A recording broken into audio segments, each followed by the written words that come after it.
It was a silent and somber moment as the crowd of more than 900 mourned the loss of one of Singapore's founding fathers. The state funeral of former Deputy Prime Minister Dr Goh Keng Swee was held at Singapore Conference Hall.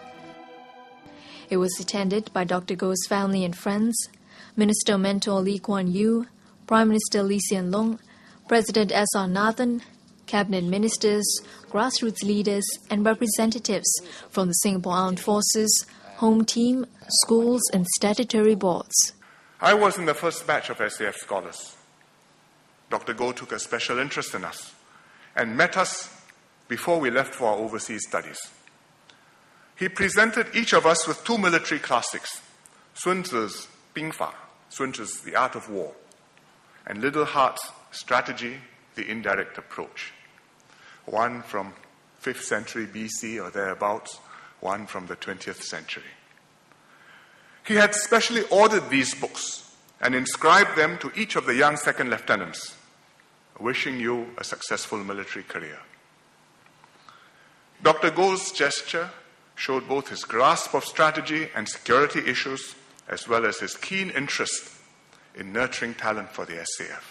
I remember when I resigned from the SAF to enter politics, an opposition MP filed a parliamentary question, which was obviously targeted at me. Dr. Goh was then no longer the Minister for Defence, but he nevertheless rose in Parliament to defend me.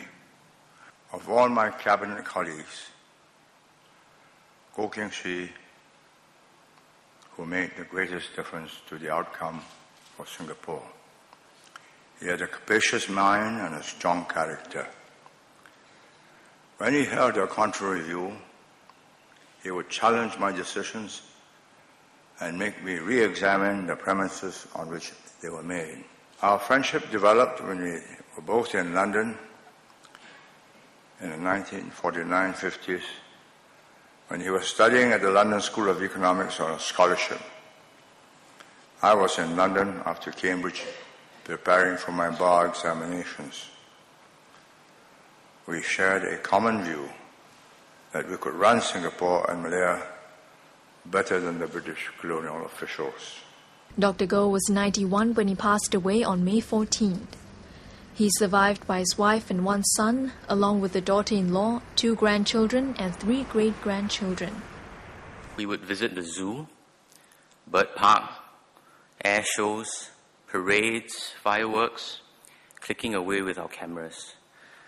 The one thing that I found difficult to capture a picture of was my grandfather himself. Being a reluctant subject, he would usually brush me off whenever I wanted to snap a shot of him.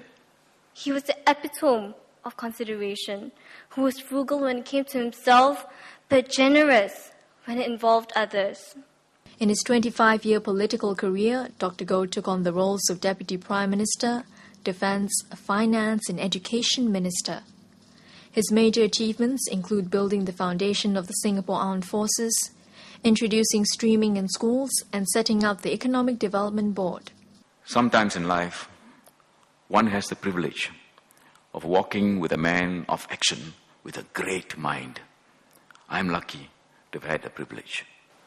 With his passing, we have lost a remarkable and outstanding son. The hour-and-a-half-long funeral service ended with the laying of wreaths by Mrs. Goh Keng Swee and PM Lee.